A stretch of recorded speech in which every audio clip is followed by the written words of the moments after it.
Now, you can't find living dinosaurs nowadays, which is a good thing, mostly, but you can still meet some creatures that might have gone to lunch with them.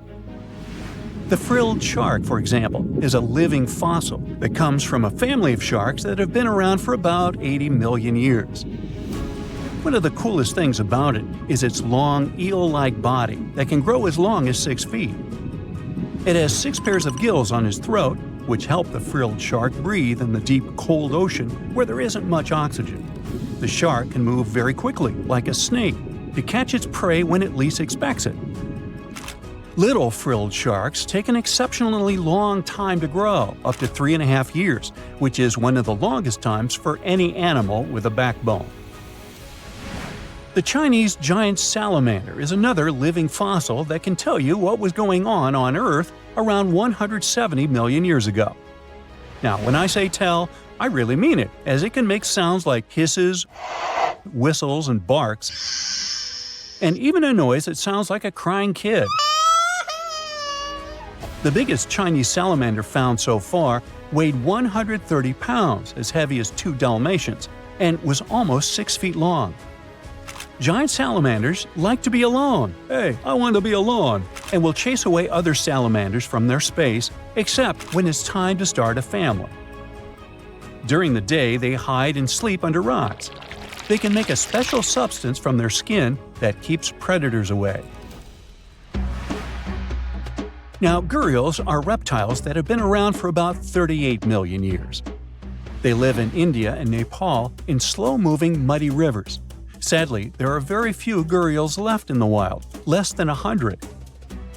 These creatures can't control their body temperature, so they need to sunbathe to get warm or cool down in the water if they get too hot. Their eyes are close together and face forward, which helps them see in 3 dimensions and judge distances more accurately. Gharials also have a transparent third eyelid that protects their eyes when they're underwater. They have over 100 sharp teeth, but they can't chew their food. Instead, they use their strong jaws to grab prey and then, swallow it whole. The alligator gar is a fish that has a family history of more than 100 million years. It still has some cool features from ancient times, like being able to breathe both air and water. It also has a special spiral-shaped intestine, like a shark. The alligator gar is one of the biggest and heaviest fish in North America. Just like an alligator, it has a long body and snout, plus a row of sharp teeth.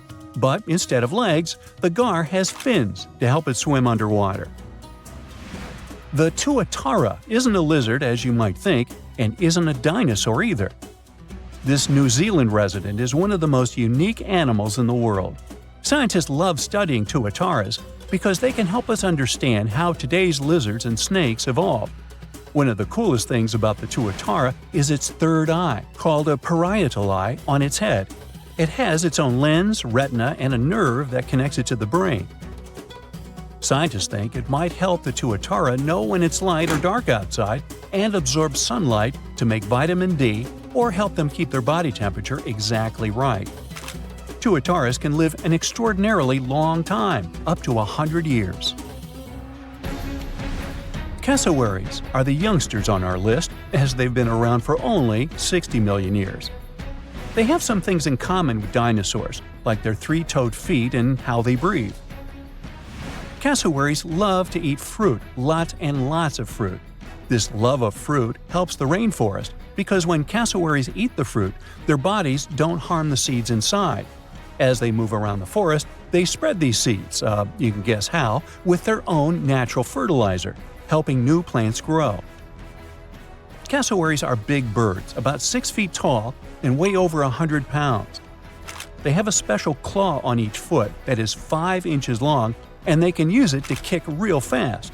If they feel threatened, they can charge, kick, and even jump on someone. They can also leap up to 5 feet in the air. So, the best thing to do is stay far, far away from where they live. The order Notostraca is a group of crustaceans that you may know as tadpole shrimp or shield shrimps. These animals have been around for about 360 million years. They have a wide, flat shell that covers their head, and they have a pair of eyes on top. These creatures can be found all over the world in different kinds of water, like freshwater, brackish water, and even salty pools. They can also look different depending on where they live. Notostraccans aren't picky eaters and can snack on pretty much anything, from plants to small animals and other shrimps. Some of them are considered pests in places like California rice paddies because they stir up the mud, which blocks sunlight from reaching the young rice plants. Sturgeons are some of the largest fish species on the planet. They live only in the cool waters of the northern hemisphere and never travel below the equator. Even though they are huge, sturgeons don't have teeth. They eat by sucking food off the bottom of rivers, gulfs, lakes, and oceans. Scientists believe that sturgeons came from a group of fish that first appeared around 419 million years ago, long before dinosaurs even existed. Their ancestors survived a big extinction event that wiped out 90% of all species and went on to become the largest fish in many rivers in North America and Eurasia. Sturgeons can live up to 100 years old or even older. Female sturgeons can lay up to 3 million eggs at a time, but not all of the eggs eventually turn into real fish.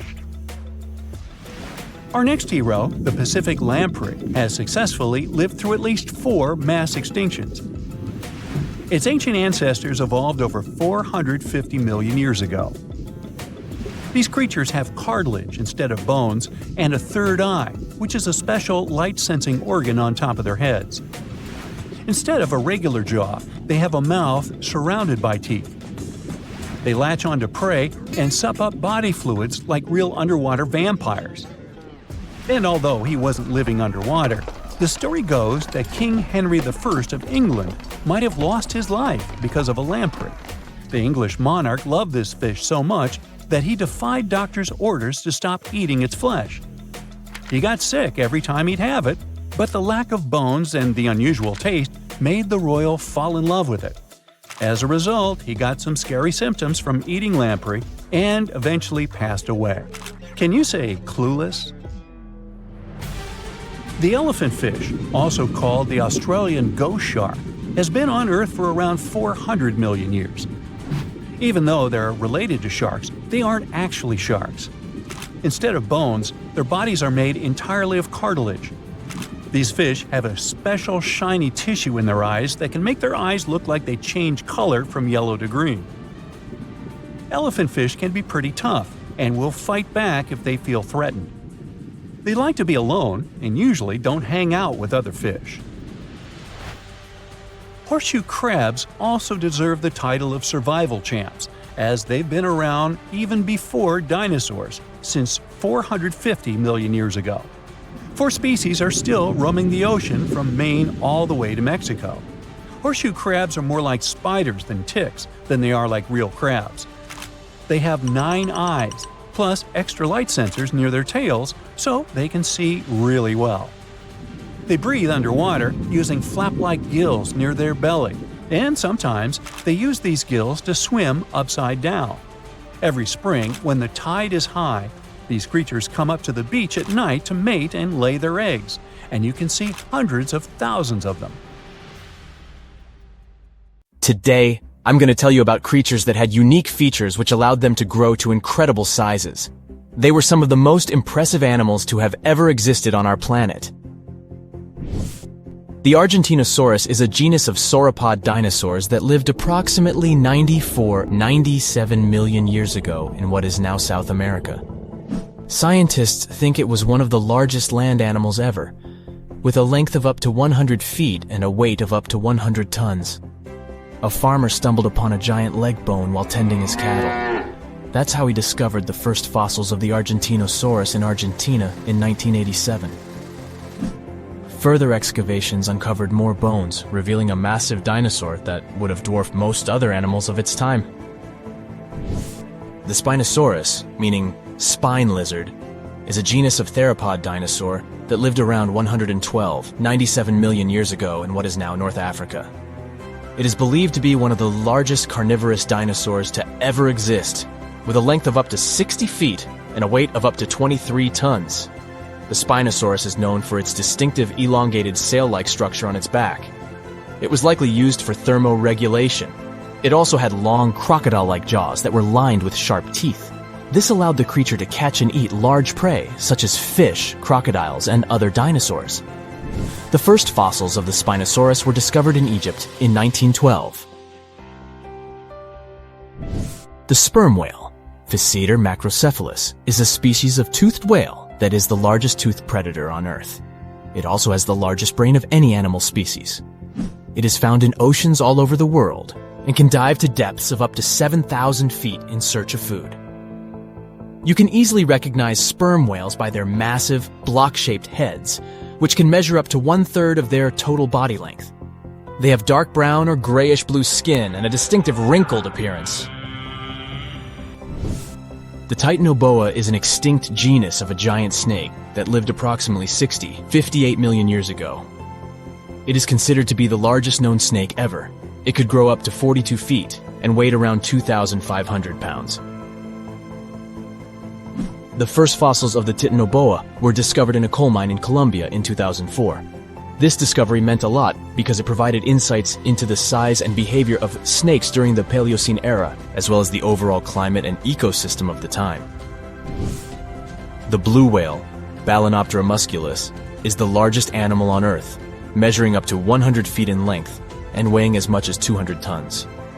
These marine mammals are found in oceans all over the world and can live up to 90 years. Blue whales have a long, streamlined body that is usually blue-gray in color with mottled patterns.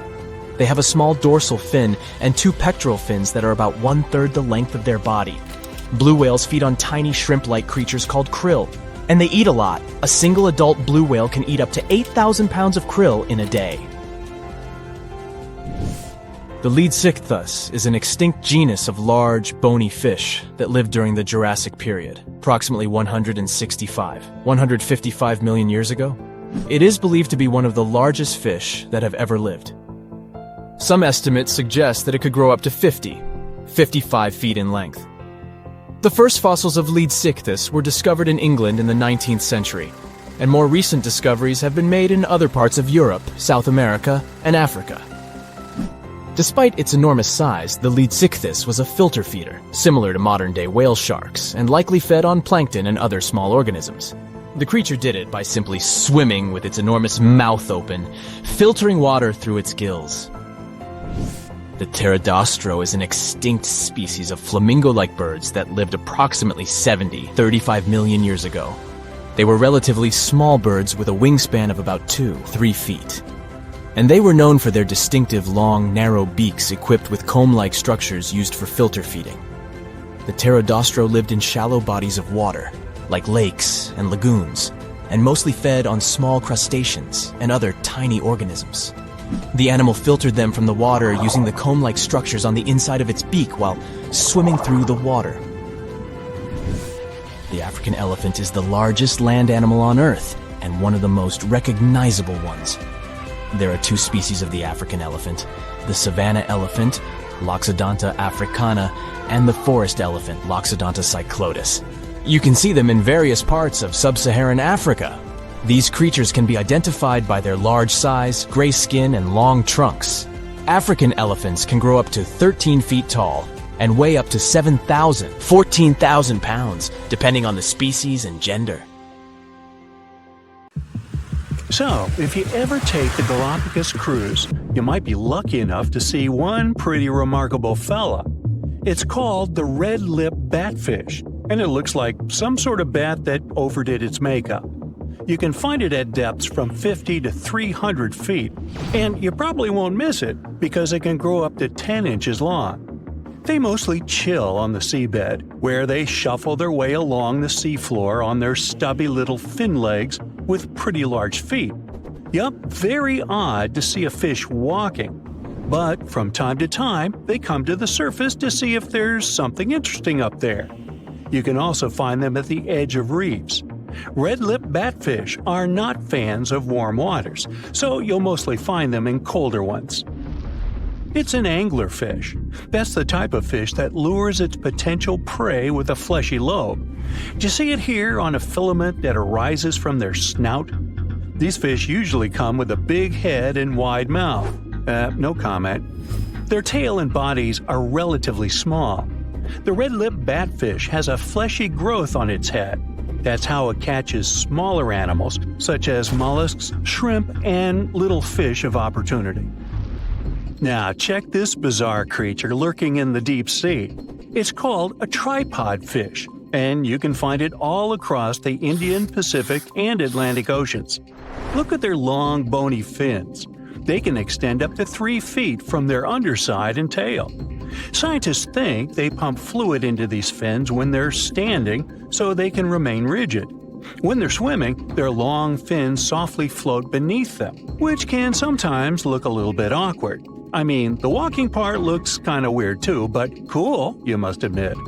Tripod fish evolved to sit on their pretty long fins to be taller, because that way it gets into a perfect position to catch fish, tiny prawns, and other small, unfortunate yet tasty animals the ocean current brings right into their mouth. It's a perfect mechanism when you think about it. Currents are barely present at the seabed level, so they'd have to work much harder. And this fish can't even see the prey coming. It's almost blind because it spends most of its time in a dark habitat. But its long fins feel the vibrations in the muddy sediment little animals that pass nearby make.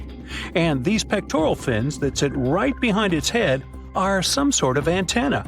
It gives them extra information about incoming dinner. Now, you must admit you haven't seen that many grumpy-looking animals like this cusk eel. They do have long fins and long bodies, plus their name says it, but they're not actually eels. The cusk eel family has different members, each with its own specifics. For example, the faceless cusk. Just as its name says, the species mostly don't have a face. Some have eyes that function, while others don't. Some produce weird sounds while looking for a partner, and many of them live in deep waters. Many fish have pelvic fins under their body, but cusk eels took it to the next level. Their pelvic fins move forward through their evolution, which is why you're now looking at long and slender barbels here under their head. And the real eels don't even have pelvic fins. You can see flying fish jumping out of warm ocean waters across the globe. Thanks to the specific shape of their slim body, they can develop a speed of about 37 miles per hour while they're still underwater. When they reach that speed, they just angle upward and break the surface. They rapidly beat their tail while it's still under the surface. They propel themselves with a little help from their friends, from their big pectoral fins that look like wings. That's how they escape bigger animals that come after them. And there are so many predators out there lurking from the ocean depths and hoping to catch flying fish. For example, tuna, mackerel, swordfish, marlin, and some other bigger fish. The challenge is big, so the flying fish needed to develop a good strategy to escape. But when they're on the surface, they sometimes become a target to birds. Also, they're attracted to light, and fishermen know that, so they use light to catch them. It seems no one wants to leave them alone. Now, at first, it looks like you're looking at a small plastic bag, but it's actually a real, but still pretty bizarre, marine animal that can grow up to 6 inches. From a different perspective, you see how it got its name, thanks to its pink-colored body, and probably because it enjoys the muddy seafloor so much. That's all it has in common with pigs. These little fellows are actually a kind of sea cucumber. And you must admit, they're surprisingly adorable with their tube feet on their back, underbelly, and around their mouth. These creatures spend most of their time snuffling through the muddy seafloor. They mostly eat remnants of dead algae or some other tasty bits that have fallen somewhere from the surface. Of course, they can eat bigger stuff too. For example, an entire whale. Sea pigs are great deep-sea babysitters for juvenile lithidid crabs. Here, you try to pronounce that. Researchers saw these little crabs hiding under and climbing on sea pigs.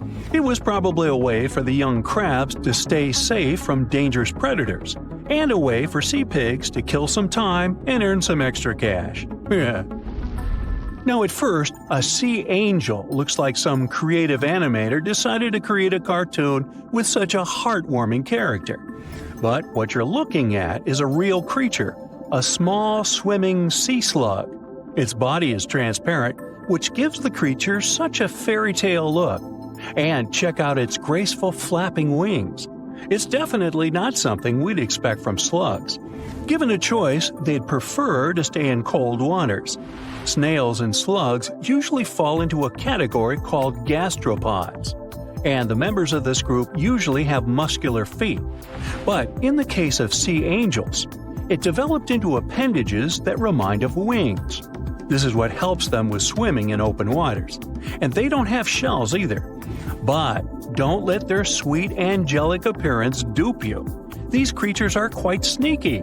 They use their tentacles, and this piece called radula, when they want to pull other swimming snails from their shells. And do what? Oh, that? When I first looked at this creature called giant siphonophore, I didn't think it was scary because it looked like some sort of centipede. And how giant can these be? Well, it seems they can stretch to be 130 feet long. Okay, it doesn't look scary even at a second look, but I still wouldn't like to face it. It's like you're watching some random long rope that's just floating through the ocean depths. Although it looks like some silly string that does nothing, this creature is a collection of pretty functional parts, where each is specialized for something else. Some of its parts are in charge of catching prey, while others digest food. Some parts exist for reproduction, while others direct the action of this entire body by swimming. This animal is bioluminescent, which means it creates its own light.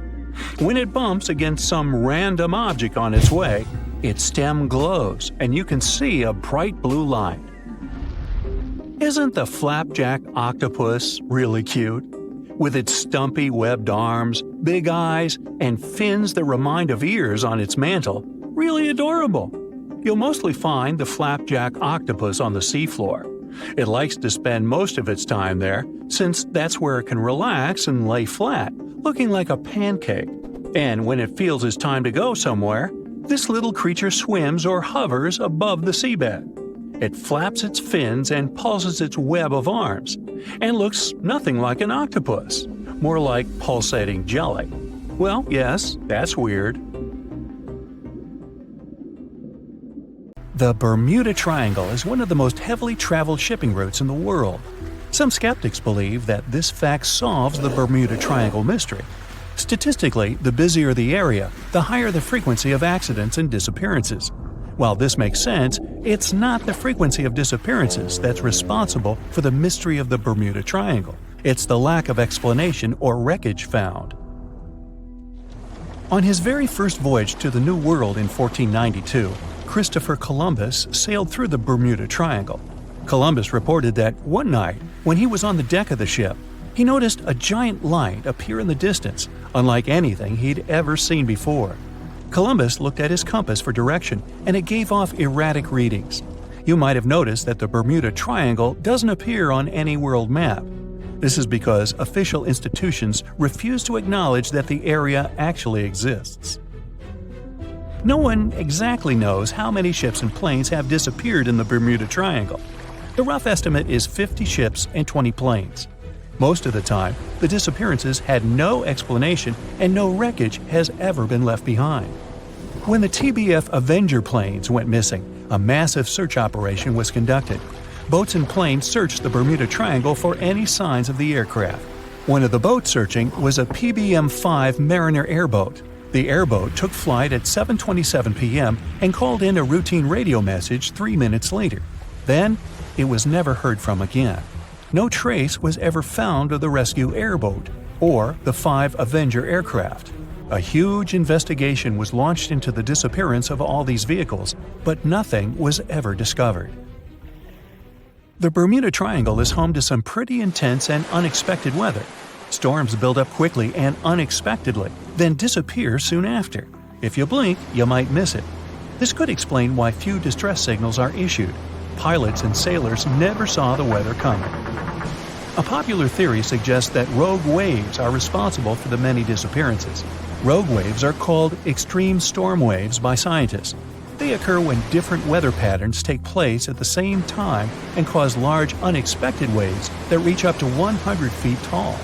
Witnesses say that the waves look like giant walls of water. These waves could explain why ships go down fast and without leaving any trace. Just off the coast of Japan, you'll find the Bermuda Triangle of the Pacific Ocean. They call it the Devil's Triangle. Between 1950 and 1954, 9 ships disappeared in this area without leaving a trace. The ship Maroon 5 was sent to investigate these unexplained disappearances when it also vanished. After this incident, the Japanese authorities labeled the area as a danger zone, and sailors were encouraged to avoid it. Some people blame all disasters on the extraterrestrial paranormal activity. Others suppose it's all about raging natural phenomena.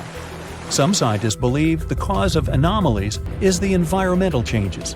Also, there's a really high concentration of methane hydrates on the bottom of the ocean in the Pacific Bermuda area. This gas tends to set off, and when it happens, bubbles start forming on the surface of the water. These gas eruptions can interrupt the ability to float and can easily sink a ship.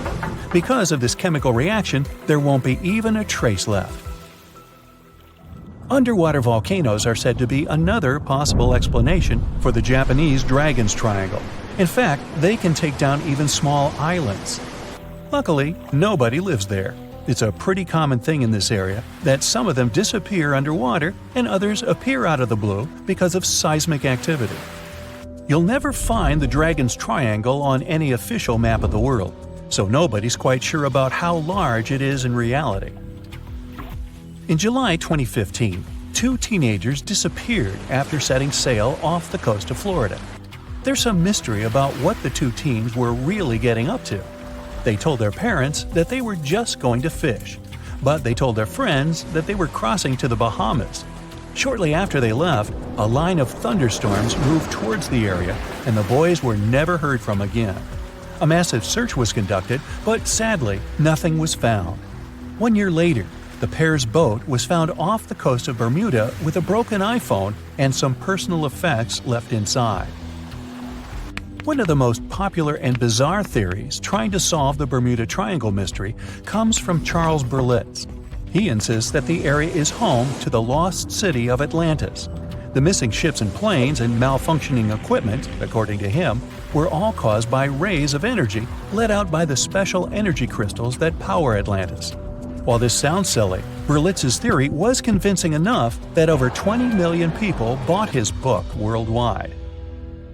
Previously, the compass wouldn't work well in the Bermuda Triangle since the lines of the 2 poles coincided here, true north and magnetic north.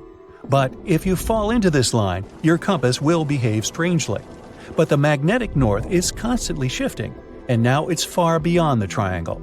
No legend says pirates of the last centuries operate in the Bermuda Triangle, or that the Flying Dutchman makes other ships disappear. A popular theory is that ships travel to the distant past or future through a time portal in the Bermuda Triangle. Fortunately, these are all myths. Just imagine hundreds of giant tentacles reaching out to a group of ships sailing through the Bermuda Triangle.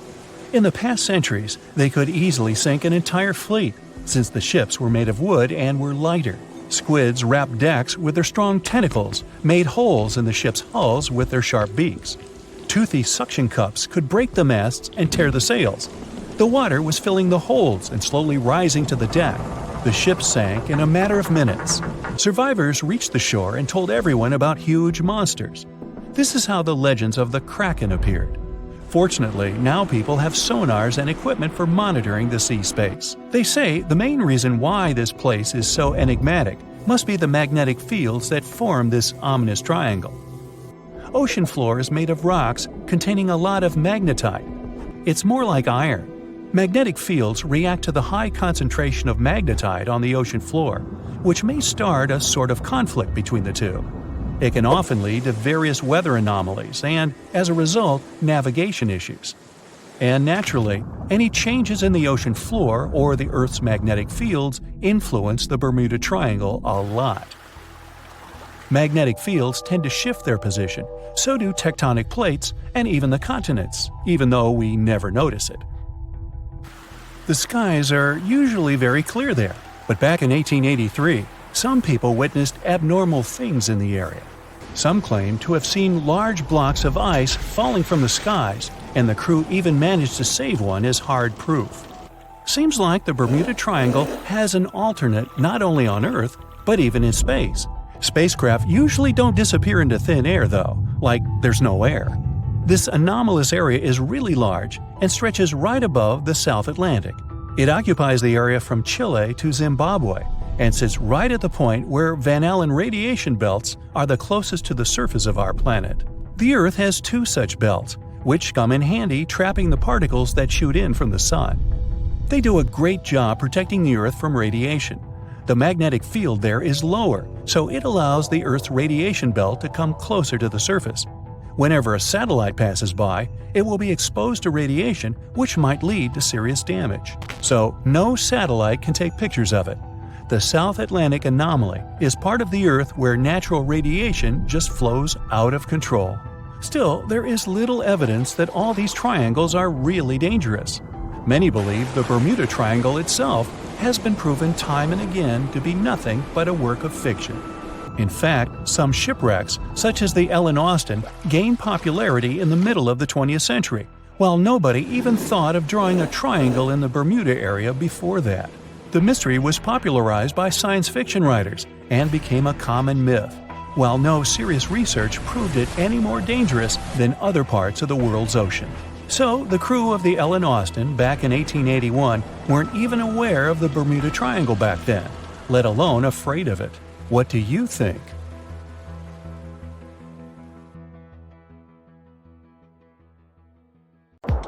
Wanna high-five a sea creature? Well, put your hand up for the Tasmanian red handfish. This fish doesn't swim like a fish. It walks. It uses its flipper-like hands to stroll around on the ocean floor. These bottom walkers are disturbed by swimmers and boats a lot. Some people even want to take them home as pets. I think it's better to just give them a wave and swim on by. The vampire squid. Its species name is Vampiroteuthis infernalis, which translates to vampire squid from hell.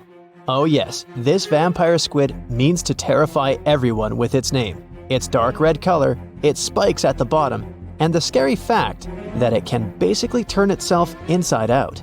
The vampire squid loves putting on a good show, but it's as harmless as a kitten is to humans. It's as if Dracula scared the pants off you, but he didn't have blood-sucking fangs. The vampire squid feeds on food particles from plants and animal matter floating near the ocean's surface. Since they're not predators, they need good defensive strategies, and their vampiric look is designed to ward off large creatures who want to eat them.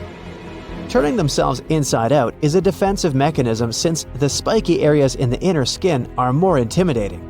They also shoot out a substance that does not have color, but is packed with bioluminescent particles to distract predators. The vaquita. Going out on a boat off the coast of Mexico sounds like the perfect vacation. The sun, the blue water, the most endangered sea creature. Wait, what? The vaquita isn't dangerous, but don't expect it to stick around to say hello or sign any autographs. It's incredibly shy. This little cow, that's what it means in Spanish, is one tiny sea mammal. With those black markings around its eyes, it looks more like a sea panda to me. Seeing one should make you feel very special. They're on the brink of extinction, mostly because they got caught by accident in fishing nets. It's estimated that there's only 10 left in the wild. The blue dragon. This little creature looks like something out of a kid's fantasy movie. It's called the blue glaucus, casually referred to as the blue dragon or blue angel. It can be found in many places, the Atlantic, Pacific, and Indian Oceans. It's kind of a mollusk and it only grows to be about an inch long. What you think is the back is actually the mollusk's bright underbelly. It regularly floats on its back so that its blue colors help it camouflage with the water's waves. The blue dragon isn't just pretty, it's also smart. It usually feasts on Portuguese man-o'-wars, also known as Physalia physalis. The blue dragon stores their stinging cells for later use, in essence, stealing their defensive mechanisms. When the blue dragon is threatened, it releases those stinging cells it stored, directing them at an enemy to sting them with more power than the Portuguese man-o-war would have been capable of. As they can store a huge amount of stinging cells, they can be a threat to humans. So, if you find one, don't pick it up. It's best to admire it from a distance. The barrel-eye fish. If you ever wanted to have Superman's X-ray vision, looking at the barrel-eye fish will make you feel like you gained that superpower at some point in your life without even realizing it. The barrel eye has a transparent head, so you can see how their eyes and brain look inside. This magnificent creature lives in the deep sea. This is the lowest level of the ocean, where strange creatures roam in near-freezing temperatures and constant darkness. They're exposed to water's pressure that's almost 1,000 times that of the surface. If the idea of the deep sea sends a shiver down your spine, stay tuned to learn about another of its creatures later on. The barrel-eye fish can be found in the Atlantic, Pacific, and Indian Oceans. You might be wondering, why oh why would a fish have a see-through head? And that would be a fair question. Since the species was discovered in 1939, it was believed that the fish's eyes were set to see straight ahead and couldn't move. So it was assumed that they had tunnel vision. Scientists Bruce Robinson and Kim Reisenbichler from the Monterey Bay Aquarium Research Institute recently discovered that the fish can move its eyes vertically to see through the top of its translucent head, thus noticing if there are predators or prey nearby. The transparent head also allows more light to enter so they can detect prey better. It's believed that the barrel-eye fish eats jellyfish and small fish species. If you dive in the ocean at night, you might be lucky enough to see how orange ball corallomorph blooms in the dark. But make sure to be quick because as soon as you turn on your flashlight to take a good look, it will retract its tubes back into itself. The megalodon. The whale shark isn't the biggest shark known to humans. If the entire shark species were a kingdom, the prehistoric megalodon would be the ruler of the sea. Megalodon roamed the ocean a long time ago. About 15.9 to 2.6 million years back between the early Miocene and late Pliocene eras. While they've long been extinct, people are still amazed to learn about these gigantic sea beasts. Megalodon could reach anywhere between 45 feet to 60 feet in length with jaws more than 6 feet wide. A fossil of a tooth that once belonged to a megalodon measured at 7 inches. Needless to say, I'm pretty stoked that these guys have long been extinct. But there's still some adventurers out there hoping to meet this monster one day. The Dumbo octopus. This adorable creature, or creepy creature, or however you want to see it, is officially called Grimpoteuthis. More casually, it's referred to as the Dumbo octopus, named after the Disney character.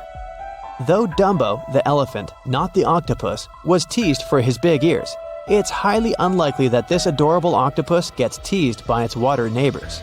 They are the deepest living octopuses, living in the deep sea, and you know how scary that place is. They're only about 8 inches tall and spend their days hovering just above the seafloor eating snails, worms, and other food they find in the current or near ocean vents. There are nearly 17 species of Dumbo octopus, and they all have differences in height, color, and body parts. If you can't get enough strange animals, you'll be glad to learn that the deep sea has barely been explored by humans. So keep an eye out. There are bound to be more fascinating animals discovered in the deep in the future. The sea angel.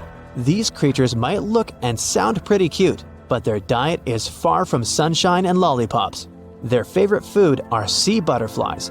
They lay mucus traps for them and wait in ambush. The squat anemone shrimp. This shrimp is tiny, only 0.5 inches. It's also known as a dancer shrimp because of its peculiar behavior. When agitated, it raises its bottom above its head and does a little dance.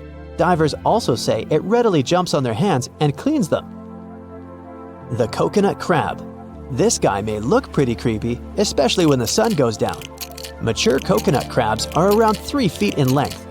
Their preferred foods are coconuts, but they can also hunt down lizards and even large birds. The slender snipe eel. Slender snipe eel is a slim and long creature that's still a mystery for marine scientists. It's 4 feet long and it has at least 750 bones in its spine, which is much more than any other animal in the world. The sea pen. Sea pen is 7 feet long and it has a lot of varieties, but most of them look indeed like a pen or a quill. The similarity is even more striking when the animal has a water-filled bulb that anchors it to the floor. The Persian carpet flatworm. This creature looks indeed like a carpet, despite being very small by comparison. It's only 4 inches long, able to become both male and female. It doesn't really mate with other flatworms. Rather, it fights them for the right to bear posterity. The flamingo-tongued sea snails. Tourists love these extraordinary snails for their pretty colors, thinking it's a shell, but in fact, the shell is quite dull and hidden underneath colorful soft tissues. They eat softer, toxic parts of corals and store their toxins to protect themselves. Think you know what lurks in the depths of the ocean? While nearly 95% of our oceans haven't been explored yet, it's hard not to let your imagination run wild. But thanks to brave explorers, deep-sea cameras, and awesome archaeologists, we do know about some pretty incredible sea creatures living in our waters today, and millions of years ago. From the 9-foot spider crab to the 60-foot prehistoric megalodon, these sea dwellers come in all shapes and sizes. But let's focus on sea creatures famous for their huge size. Can you guess which living species of whale is the largest? Well, it's not the orca, but that's a good guess. The orca is a toothed whale that can grow to anywhere from 23 feet to 32 feet, which is slightly smaller than a school bus. How about the narwhal? Nope, they're not the biggest either. These unicorns of the sea live mainly in Arctic waters and only grow 13 feet to 20 feet in length, and that's including their 9-foot tusk. Tired of guessing? Okay, I give in. The largest whale that still exists today is the blue whale. At a jaw-dropping 82 feet to 105 feet, the blue whale is not only the biggest whale we know of, but is currently the largest animal to have ever lived on Earth. Seriously. These animals are bigger than a T-Rex, and even the prehistoric megalodon. If you were to put a blue whale next to a school bus, it would look like it could swallow it. Think about that. According to National Geographic, a blue whale's tongue can weigh the same as an elephant. And their hearts can weigh as much as a car. That doesn't even sound possible. It's no wonder these giants need to eat about 4 tons of krill every day. While there aren't too many animals living today that can compete with the blue whale's epic proportions, there is an entirely different species that is a good contender, and it's not quite what you would expect. It's a jellyfish. No, I'm not talking about the little jellyfish that wash up on the shore and ruin a perfectly good day at the beach. I'm referring to the lion's mane jellyfish, the biggest jellyfish around. This invertebrate can grow up to 120 feet long. They also come in different gorgeous colors like red, purple, or even shades of orange. As if their length wasn't impressive, the lion's mane jellyfish boast a whopping 8 sets of 70 to 150 tentacles. That means they can have up to 1,200 in total. And here's the giant oceanic manta ray, the largest type of ray in the world. Their wingspan can be longer than a bus. These guys can reach 30 feet in length. They also have the biggest brain compared to body size among all fish. Unlike their stingray cousins, mantas don't have venomous tails. And while the lion's mane jellyfish and the blue whale are yet to be beaten for the longest sea creature, there is one marine creature that can grow even larger in length. The Portuguese Physalia physalis, tentacles and all, can reach a length of 165 feet long, and that's according to mentalfloss.com. While this thing may look a lot like a jellyfish, it's actually known as a siphonophore, and there are hundreds and sometimes thousands of them that are genetically identical. Their long tentacles help the organism catch prey, and its sting is fatal to most animals, even humans in some cases. What's even creepier is that if one of the tentacles comes off the organism for whatever reason, it can float around the water for days before decomposing. Even if it's detached, This tentacle can still sting you, but don't go running out of the ocean just yet. Your chances of being hurt by a Portuguese Phacelia phasalis sting are pretty slim. However, if you do get stung, the side effects aren't pretty, with welts, stomach cramps, an elevated heart rate, and an upset stomach. While you don't want to go anywhere near these long creatures, they sure are pretty to look at. Check out all those colors. The Shastosaurus is the biggest marine reptile that has ever existed. These predators lived during the late Triassic period, about 210 million years ago. These amazing giants could reach lengths of up to 69 feet and weighed more than 75 tons. This made the Shastosaurus as heavy as a blue whale. And if you could stand this creature up vertically, it'd be as tall as a 7-story building. Despite appearances, the Shastosaurus was actually pretty slim for its size. Its ribcage was only 6 feet across. You'd think that this big guy was chowing down on other dinosaurs, but that's not the case at all. This reptile survived on a diet that consisted of small fish and cephalopods, like octopuses and squids. The Albertonectes is a bright representative of the plesiosaur family, meaning that this marine reptile had a small head on an incredibly long neck and large flipper-like limbs that helped it move through the water. These creatures occupied the seas around North America 76 to 70 million years ago. The length of this sea monster could reach 38 feet, with its neck taking up 23 feet of that length. Its neck was a true record breaker. It had a whopping 76 bones in it. No other animal known to humankind has had so many vertebrae in its neck. Scientists aren't sure why they needed such a lengthy neck. They might have used it to collect shellfish off the seabed, or perhaps it helped them capture their main prey, fish and squids. This aquatic reptile also had gastroliths in its stomachs. Some of them were as big as 5.5 inches in diameter. The Tylosaurus belonged to the Mosasaur family. It dominated the shallow seas of North America about 85 to 80 million years ago. This was an enormous predator, with the biggest representatives reaching 45 feet in length. It had a narrow hydrodynamic body with a blunt, powerful head that the animal used to ram and stun its prey. Its body was equipped with agile flippers and a long tail decorated with a maneuverable fin. The Tylosaurus was a carnivore, and its diet included not only fish, turtles, and small sharks, but also other mosasaurs, plesiosaurs, and flightless birds. Meet Ophthalmosaurus. This prehistoric reptile thrived during the late Jurassic period and lived in oceans all over the world. Ophthalmosaurus weighed somewhere around 6,000 pounds and grew to approximately 16 feet long, according to newdinosaurs.com. That's about the same length as the beluga whale that exists today. It's too bad these guys went extinct before we had a chance to see them ourselves, as their cartoonish wide eyes and dolphin-like features are pretty darn cute. Of course, the Ophthalmosaurus evolved over time to become ophthalmologists, or eye doctors that we know today. No, that's just a lie. Just testing you. The Mosasaurus is a truly gigantic predator that dominated the seas all over the world about 66 million years ago. According to fossil evidence, some specimens could be more than 50 feet in length. This fact makes the Mosasaurus the biggest marine carnivore of its time. One of the most terrifying things about this creature was its crocodile-like head, decorated with literally hundreds of razor-sharp teeth, neatly organized in 2 rows on both jaws. The thing is that it was pretty challenging for the Mosasaurus to grab its prey in the water. That's why it had all these teeth, plus something special: pterygoid teeth anchored to the bones on the roof of its mouth.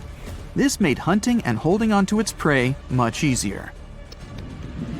The Styxosaurus belonged to the plesiosaur family and lived during the late Cretaceous period, around 85 to 70 million years ago.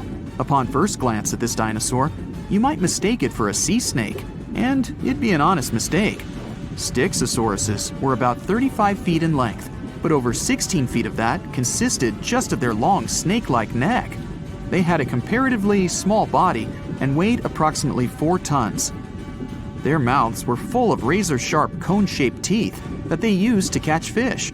They didn't need to chew their prey, thanks to the 200 small stones called gastroliths in their bellies that probably aided in digestion. At the same time, some scientists believe that the Styxosaurus used these stones to sink to the ocean bottom in search of particular types of fish. Looks kind of like Nessie to me. It looks like a prehistoric creature that came from the time of dinosaurs. This scary beast is called the basking shark. It can grow up to 39 feet. People have only reported 3 of them in the past 160 years. The last sighting was in 2015, and before that, about 80 years ago. These sharks sometimes rise to the surface to filter out small animals, such as shrimps and other small crustaceans, when they want to have a nice, tasty seafood dinner. But when there isn't enough grub at the surface, they go down to the depths of almost 3,300 feet, where they tend to stay for months, which is something researchers discovered using satellite tags. Tag, you're it!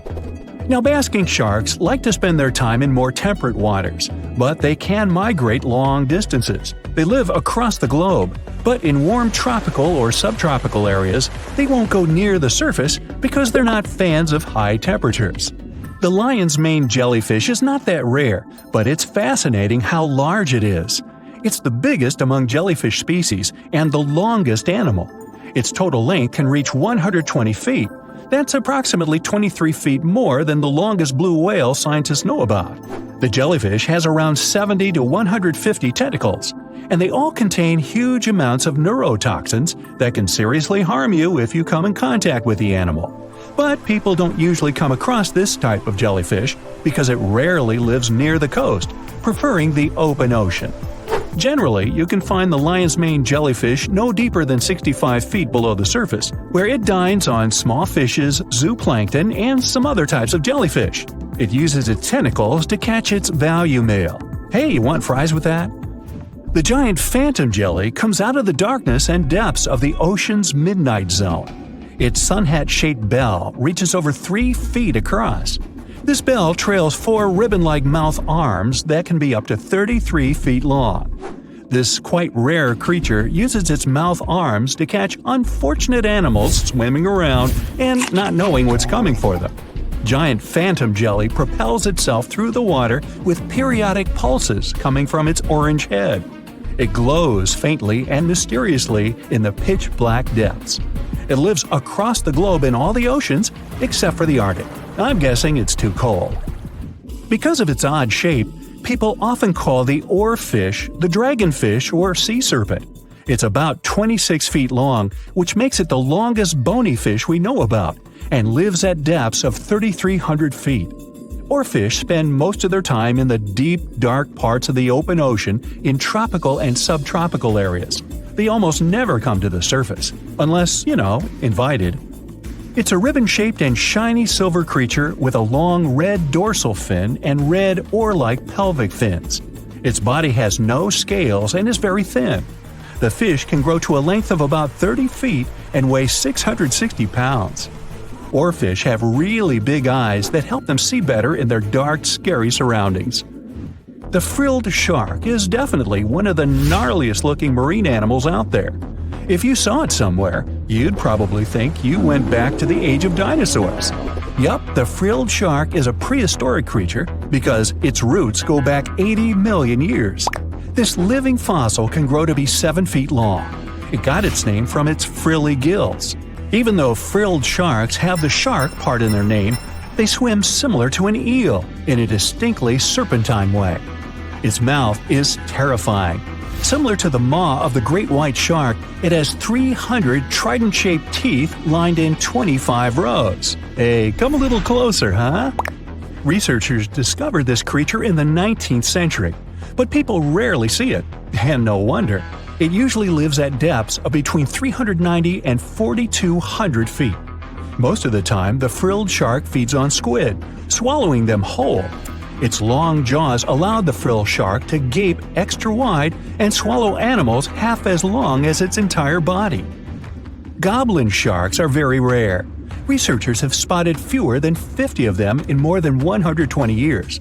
But maybe that's for the best. since we're talking about a pretty scary fella with a narrow snout and sharp teeth.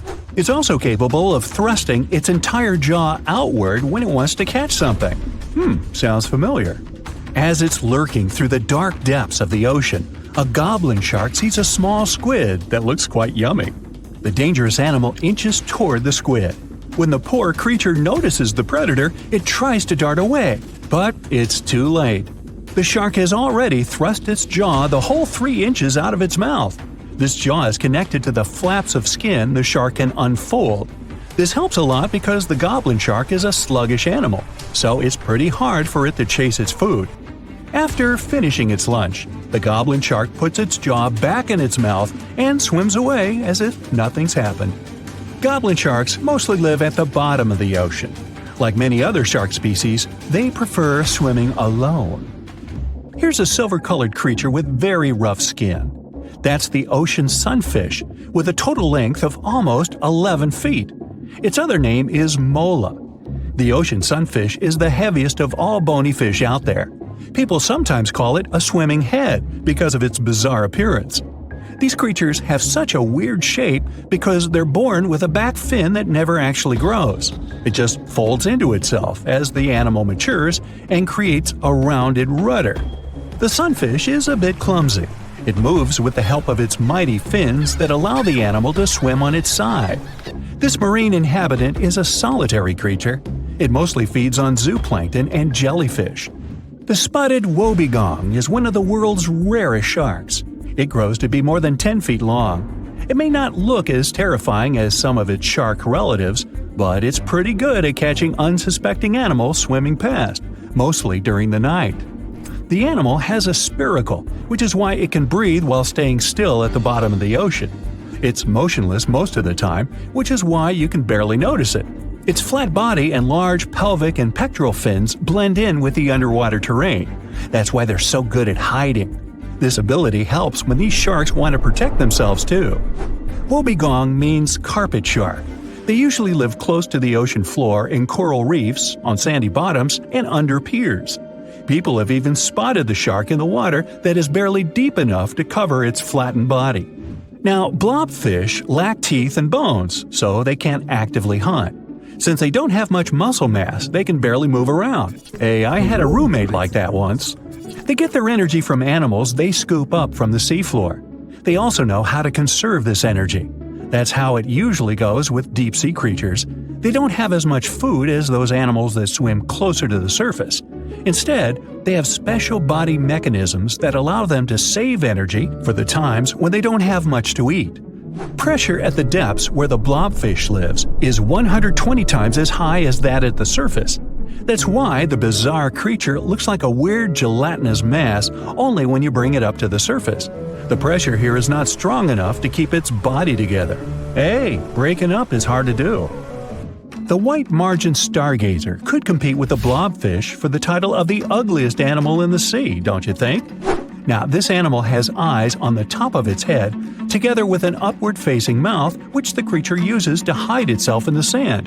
That's where it spends most of its time, with only its eyes protruding from the sand. It chills this way until some small animal passes by. It can lunge at its target incredibly quickly, literally within milliseconds. This creates a vacuum in the water that pulls in a crab, fish, or some other small, unfortunate animal. Another tactic involves venom. This fish has a venomous spine in its shoulder blade that helps with catching other animals and defending itself against enemies. Even though it's not related to the electric eel, the white margin stargazer can generate an electric shock as powerful as 50 volts. Ow! 75 million years ago, North America was full of scary dinos, both walking and flying, and insects the size of birds. But the biggest predator there was something way scarier, a crocodile so massive it could swallow dinosaurs whole. This beast was roughly the length of a school bus, weighed more than 5 tons, and had teeth the size of bananas. Its name was Deinosuchus, which literally means terrible crocodile. And trust me, it lived up to that name. Scientists have found its fossils all across North America, from Mexico to Texas to New Jersey and Montana. It means this monster could live pretty much anywhere it wanted. It wasn't picky. It roamed rivers, swamps, and even coastlines. And when it was hungry, anything that moved was fair game. Fossilized dinosaur bones show massive bite marks matching its jaw pattern. So yes, it actually took down dinosaurs. What's even crazier is its bite force. Based on skull reconstructions, scientists estimate it could crush bones with more power than T-Rex. So if a T-Rex ever got close to the water, it might have ended up as lunch. But Deinosuchus wasn't just a bigger and meaner version of today's crocodiles. It was more closely related to alligators. Recent studies show that it actually belonged to an ancient branch of crocodilians that split off before the ancestors of modern alligators and crocodiles. It was like that weird cousin in your family tree who doesn't quite fit in, but somehow looks like everyone. It had traits from both groups, like salt glands that helped it survive in both freshwater and saltwater. That's rare because most crocs today can't handle salty environments for long. This feature might have been its secret superpower. Around that time, North America was divided by a massive inland sea called the Western Interior Seaway. It stretched from the Arctic Ocean down to the Gulf of Mexico. Deinosuchus could travel across it, sneaking along the coasts and striking anywhere there was food. Still, scientists argue about its favorite hangout spot. Some say it mostly lived in rivers and swamps, and the fossils found near the coast just happened to be preserved better there. Others think it really did patrol the ancient shoreline, waiting for dinosaurs that wandered too close. Either way, this reptile ruled its world, and the climate of its time helped it thrive. The late Cretaceous was a warm, humid idyll filled with wetlands, forests, and endless food sources. Giant turtles, fish the size of cars, and whole herds of herbivorous dinosaurs gave Deinosuchus an all-you-can-eat buffet. As long as the ecosystem stayed stable, it could keep getting bigger and bigger, and it did. Throughout Earth's history, huge crocodiles have evolved again and again. It's like nature's favorite blueprint for apex predator. Even today, Nile crocs and saltwater crocs are living proof that this ancient design still works perfectly. Some scientists even joke that crocodiles are basically dinosaurs that decided to chill and wait it out. They survived mass extinctions while most other big reptiles vanished.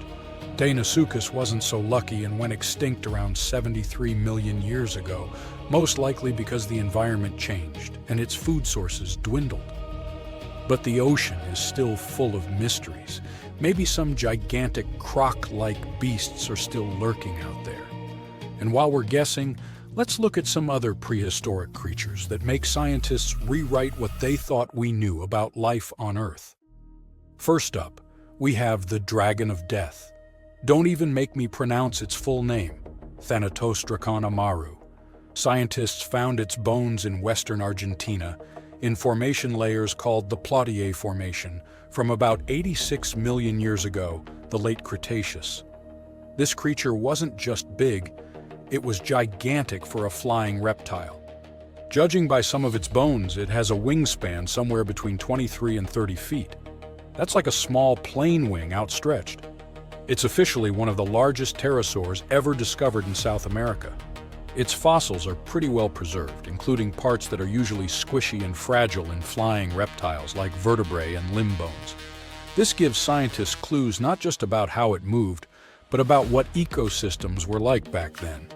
Looks like it enjoyed marshy floodplains, big open skies, and plenty of prey below. Our dragon likely used its size to its advantage, either going after small dinosaurs or scavenging. The fact that this massive creature managed to evolve wings capable of flight is just crazy. Next, we've got a creature that looks like a mix of a dino and a skunk to me, Stegosaurus elengasin. Scientists found fossils of this cool guy in southern Chile among rocks deposited about 75 million years ago. The thing that hits you first, let's hope, not literally, is its tail.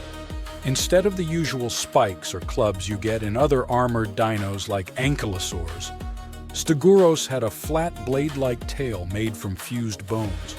It looked almost like a weird paddle or frond. Scientists compare it to Aztec ammunition because of that blade structure across the tail's rear half.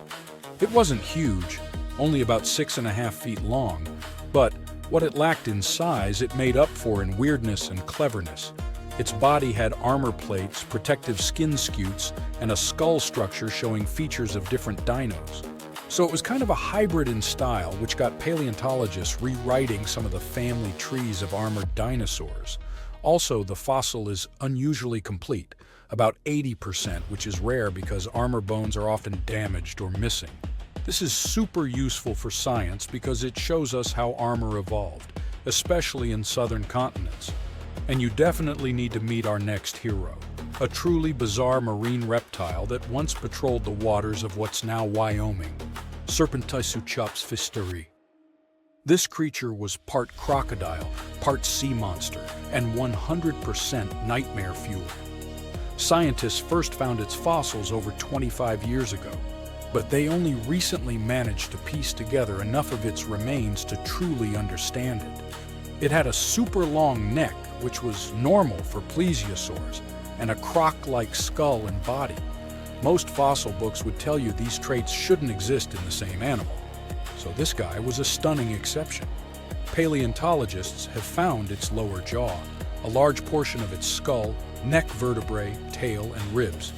So they were able to reconstruct not just what it looked like, but how it likely moved, swam, and hunted. About 35% of its body is preserved, which is not so often for marine reptiles, and it lets scientists learn a lot about its lifestyle. With its long neck and the power of a crocodile, plus a super combo of speed, reach, and bite, this guy was most likely a top predator of its time. Last but not least, we have this cool dino, Duonicus tsokhtbatari, that lived in Mongolia's Gobi Desert around 90 to 95 million years ago during the Cretaceous period. It wasn't a meat-eater like T-Rex, but more of a plant muncher. It grew to about 10 feet long, roughly the size of a tall adult human lying down, and weighed around 575 pounds. Pretty hefty for a leaf-eater. The craziest thing about this heavy guy was its hands. It only had 2 fingers on each hand, and each finger carried a giant curved claw about a foot long, covered in keratin, the same stuff your nails are made of. That keratin actually added over 40% to the claw's length, which is super rare to see preserved in fossils. Because of that, scientists can actually study the full shape and structure of the claw, not just the bone. Its hands weren't just for show, though. We can see fused wrist bones and stiff joints in the fossil, which means it could grab and pull down branches to eat leaves. So, having fewer fingers could actually be a bonus if your goal is to reach and rip down vegetation. It's a really cool example of how dinosaurs adapted in weird and specific ways to survive. Dinosaurs, big ancient bugs, creepy spiders, and scary insects are all cute animals compared to the monsters that lived on Earth about 500 million years ago. For example, here's a creature that swam in the water like a stingray and had 3 eyes. Its mouth was like a pencil sharpener. 2 long claws with forked tips like pincers protruded from its head, and its gills were somewhere in the back. This is not a thing from a sci-fi movie. This is Mosura. Its remains are preserved in excellent condition.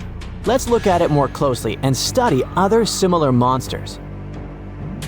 The Cambrian explosion. Remember this name. This period is also called the biological Big Bang, the time when a huge number of different living creatures began to appear in the ocean, large, small, and tiny. The ancestors of almost all modern animal groups were most likely born during the Cambrian explosion, which lasted from 541 to 485 million years ago. It was a time when the first truly effective and terrifying predators appeared on Earth. One of them was Mosura.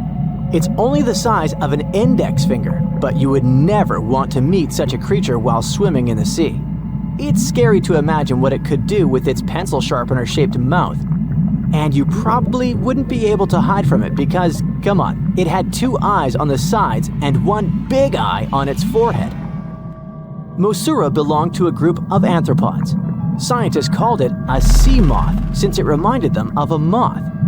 This thing used a flap-like apparatus similar to wings to float in the water like a stingray.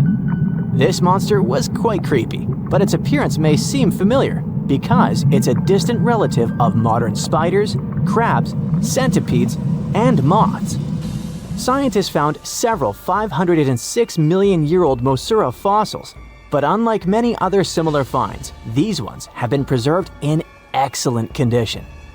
The found fossils showed sharp claws, a toothy jaw, and large gills in the tail section.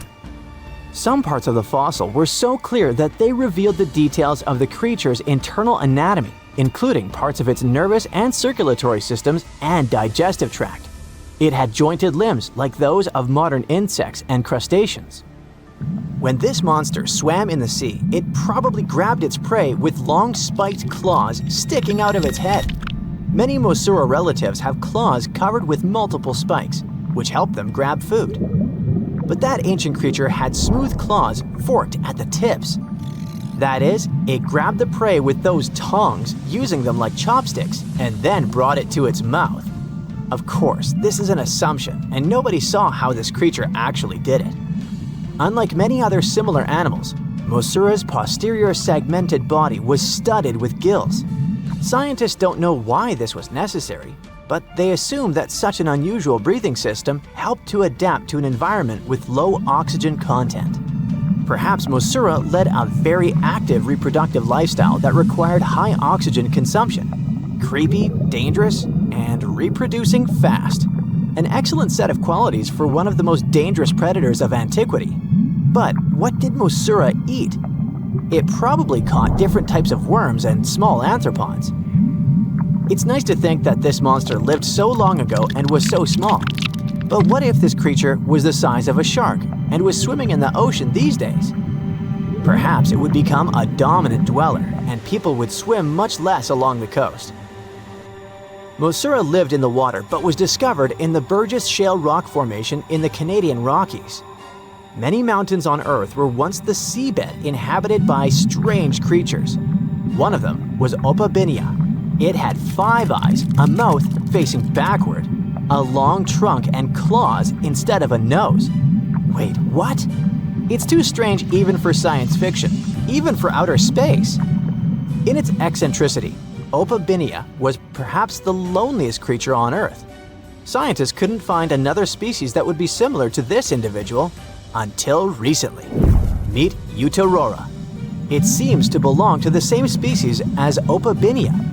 Its inch-long body was divided into 14 to 15 furrows. Each of them ended in a pointed flap. Opabinia had the same body, but it's unlikely that both monsters were friends. The difference between their timelines was several million years. It's hard to imagine why these monsters needed such strange body structures. Why haven't modern filmmakers used the design of those animals to create cool space monsters yet? Okay, they were creepy creatures, but what about weird and kinda useless ones? Scientists have discovered Sue, a legless creature with no head turned inside out. Huh? This 444 million-year-old creature was found in South Africa, north of Cape Town. They called it Sue after the discoverer's mother. In fact, it's some kind of new arthropod species that may have lived in low-oxygen waters. This creature was turned inside out, and the outer shell with the legs and head was lost. Thanks to mineralization, muscles, tendons, and even Sue's intestines were preserved on the fossil. It's a great success to find such detailed remains of an ancient creature. However, scientists still can't determine the evolutionary history of this species. They're sure that it was a primitive marine arthropod. Okay, we can see that 500 million years ago, Earth was filled with creepy monsters, which fortunately are now extinct. But what about trees? Were they the same as we see now? Or was there something else? Something creepy? Oh yeah. Scientists have discovered a new kind of living organism similar to a tree or a mushroom. It was gigantic and had a very minimalistic design. Meet the Prototaxites. It's basically just a big stick with a round end poking out of the ground. It was smooth, didn't have the usual tree bark, and looked more like a mushroom without a cap. But scientists have recently found out that it wasn't a mushroom at all. Prototaxites probably belonged to a previously unknown branch of life. Prototaxites is considered to be the first giant organism in the history of the planet that lived on land. It existed about 420 to 375 million years ago during the Devonian period. It was the time when plants began to spread across dry land, forming large forests. Over time, they began to grow leaves and form roots in the ground. Then, the first seed plants appeared. The real colonization of land began. The first arthropods, such as centipedes, arachnids, and other unpleasant creatures, began to walk among those forests. Meanwhile, the water was filled with a huge biodiversity. There was a giant supercontinent on the planet, and smaller parts began to break off it. During this period, Prototaxites towered over the land. Some of these things reached 26 feet high and 3 feet wide. It's like a 3-story house and as thick as a palm tree. But what was it? A plant? A mushroom? Algae, perhaps? Scientists discovered them in the middle of the 19th century, but only in 2007 did they conduct chemical analysis. Research showed that it was most likely a giant mushroom, but in 2025, scientists refuted this conclusion. It turns out this may have been an unknown life form that existed separately from the kingdom of fungi, animals, plants, and protists. Scientists noticed that the inner part of Prototaxites consisted of a number of tubes. There are similar tubes inside mushrooms, but the tubes of that ancient living thing branched and joined differently. They even had a different chemical composition. The main building block of mushrooms is chitin, but the Prototaxites contained chemicals similar to lignin, a substance found in the bark of trees and other plants, and its anatomy differs from the structure of any other organism known to us. What were they doing on Earth? Just chilled and enjoyed the bloom of life? Did they produce some kind of fruit, like a banana with eyes and claws? Scientists don't know. What if it was something that was brought to Earth from outer space? What if they were flowers planted by another civilization? What do you think? Scientists have finally solved the Loch Ness Monster mystery. Here's the spoiler, you ready? It's not a real monster. It's probably a dinosaur that survived through the ages, or just a bunch of debris floating on the water. Thanks to many findings on the Loch Ness creature, we have proof of another story to tell you. It was 1933 when a man named George Spicer and his wife were driving along the shores of Loch Ness. That's when they saw something massive with a long neck moving across the road. It looked like a creature straight out of the prehistoric era, a dinosaur-like beast unlike anything they'd ever seen. That was the moment that Loch Ness monster theories started spreading around like wildfire. One of the most famous Loch Ness monster sightings came just a year later, in 1934, when a man took a photograph that became the most well-known image of Nessie. That's the nickname she was given. She? Anyways, the photo, known as the surgeon's photograph, showed a long-necked creature rising out of the water, and for years it convinced people that the monster was real. But years later, the truth came out. One of the men who helped take the photo confessed it was all a hoax. The photo had been staged after all. When the photo was published, it had been significantly cropped. This made the animal in the picture look much bigger than in real life, fueling the theories that the Loch Ness monster did in fact exist. In the 1960s, one of the first big scientific attempts to investigate the mystery of the Loch Ness monster happened. A research team took sonar equipment to the lake and spent hours scanning the waters in search of evidence of large creatures. What they found was puzzling. They recorded several objects moving deep in the loch, or lake, with no clear explanation as to what it was. Though the team didn't manage to capture anything definitive, this sighting helped fuel the belief that there was indeed something massive living in Loch Ness. After that, research about the mystery of the Loch Ness monster kept popping up. In 1972, with the help of underwater photography, some researchers managed to capture strange images, which got people's hopes up for a minute. But the truth is, this early research about the Loch Ness Monster was far from conclusive. Now, of course, not everyone bought into the mystical, magical theories about the Loch Ness Monster. Theory 1, from a professor of zoology at Oxford University, has made it clear that the monster is a biological impossibility. Hey, my pediatrician said that about me, too. Meanwhile, he says that no skeletal remains have ever been found in the region. Plus, no fishermen have ever caught anything resembling the creature in their fishing nets. For him, this works as proof that it simply can't be real. When it comes to the famous photos of the Loch Ness Monster as evidence, well, that's pretty simple. The professor offers a more down-to-earth explanation. He argues that these images are either showing floating debris or birds, like cormorants, which have long necks and often appear to be low in the water. When people refute his suggestion, he takes us back to human psychology and explains that people often make mistakes and misjudge the size of things, especially when they just caught a glimpse of it, and even more so when they are hoping to see something specific. Now, many of those alleged photos depict an animal with a long neck and a small head, which has led some to believe that what they're seeing is a plesiosaur, a giant marine reptile that lived 215 million years ago and disappeared with the dinosaurs. The idea of a plesiosaur surviving all these years is a theory that's been around since the first sightings of the creature. But this researcher isn't buying it. He explains that no plesiosaur fossils have been found in the region dating to anything later than 66 million years ago. The idea of a prehistoric creature still lurking in the waters of Loch Ness just doesn't hold up scientifically. Then there's theory number 2, from a British naturalist who has spent over 50 years investigating the Loch Ness Monster phenomenon. His conclusion is a little less dramatic. He believes that most people who report sightings of long-necked creatures are misidentifying other animals. He suggests people think they are seeing a sea serpent. Reports of sightings from the Loch Ness Monster have been around since the 6th century CE, long before they were distilling Scotch whiskey or other explanations. Early reports of these sea serpents describe large creatures with long snake-like bodies and multiple humps. Some say the creatures were as big as boats, and many swore they saw something swimming in the waters. Many of these early sea serpent sightings may have been misunderstandings or exaggerations of normal animals in the loch, like large fish or even swimming birds. They could have been large eels, which are known to live in Loch Ness. These eels, especially when they're moving, might have given the impression of a long, undulating creature in the water.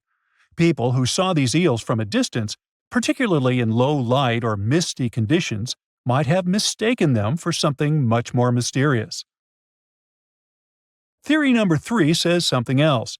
Nessie is just a series of standing waves. These happen when two boat wakes move in opposite directions, creating a big hump in the water that could look like a creature from a distance. Loch Ness enthusiasts even showed how it works, with footage from Fort Augustus, where a river meets Loch Ness. These enthusiasts had big plans to use drones with infrared cameras and special underwater microphones to search the loch. Now, Loch Ness is massive, stretching around 23 miles long and more than 700 feet deep. So, they thought they needed drones and infrared cameras to put an end to this discussion. But despite everything, they haven't found Nessie.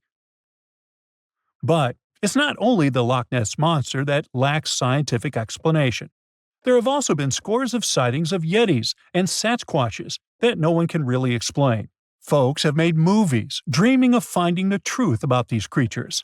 But, according to recent research and evidence, it looks unlikely that we'll ever find definitive evidence of their existence. Science says they can explain Sasquatch sightings, and this is how. Biologists who study wildlife using camera traps, which are set up in remote areas to capture images of passing animals, have long attempted to find elusive species. These cameras detect movement and snap pictures, providing invaluable data on the biodiversity of different ecosystems. As camera traps collect more photos over time, the number of species recorded grows. However, after a while, the number plateaus, suggesting that no new species are being detected. While it's impossible to claim 100% certainty, Researchers say that after significant camera deployment, it's safe to say the likelihood of discovering new species, especially large ones like Bigfoot or the Yeti, drops significantly. Camera trap studies have been running for years in regions where these creatures are rumored to live, but so far, no conclusive evidence has surfaced. Instead, the supposed proof of Bigfoot or the Yeti often comes from blurry photos or shaky videos taken by individuals who claim to have encountered them. The scientific understanding of biology also makes the existence of Bigfoot highly unlikely. Often described as a great ape, Bigfoot would have had to evolve in North America. However, great apes evolved in Africa, and the only great ape to make it to the Americas is Homo sapiens, whose ancestors crossed the Bering Strait only about 16,000 years ago. This is far too short a time for a new species like Bigfoot to have evolved. While it may be disappointing for these mysterious creature enthusiasts, the scientific evidence points firmly toward the conclusion that creatures like Bigfoot and the Yeti are more fantasy than reality. After decades of extensive scientific research, it's safe to say that yes, science has solved the mystery of the Loch Ness Monster, and it's pure fiction. So, what do you think?